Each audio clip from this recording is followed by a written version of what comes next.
ওটা হচ্ছে যে আমার 2000 সালে তজমল হোসেন ছিল, বাবার নাম দিদার বক্স ছিল। আমি সেগুলোকে সমস্ত কিছু সত্য যাচাই করে আমি ঠিকঠাক করেছিলাম। তারপরে 2006 সাল থেকে আমি বিধায়ক হিসাবে নির্বাচন কমিশনের কাছে সমস্ত কাগজপত্র যাচাই করে আমি তাদেরকে দিয়েছি। তারপরে আমার নমিনেশন হয়েছিল, তারপরে আমি বিধায়ক হয়েছিলাম। আজকে 2026 সাল, সেই 2026 সাল পর্যন্ত আমার সমস্ত ডকুমেন্টস ওকে আছে। তা সত্ত্বেও আমাকে হিয়ারিংয়ে ডেকেছে। আমি এই নোটিশ এসছে, আমি তাতে হিয়ারিংয়ে অবশ্যই যাব।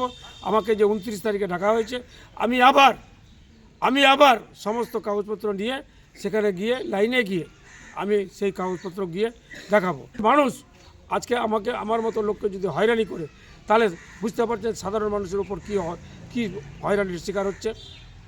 মানুষ যারা যে ব্লকে যাচ্ছে তারা বুঝতে পারবে যে মানুষ যে কত আতঙ্কে আছে, ভাবছে যে আমার কি অবস্থা হবে, আমি বাঁচব কি না, আমার ভোটার তালিকায় নাম উঠবে কি না।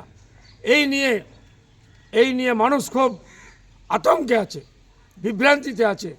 তারা ভাবছে যে কখন আমাদের কি হয়। এই জন্য আমরা এই সরকারকে আমরা তীব্র প্রতিবাদ জানাচ্ছি এবং ধিক্কারও জানাচ্ছি। ওই যে বললাম আপনাকে এর আগেও বললাম আপনাকে, 2000 সালে আমার নাম ছিল তজমল, এখন হয়েছে তজমল হোসেন।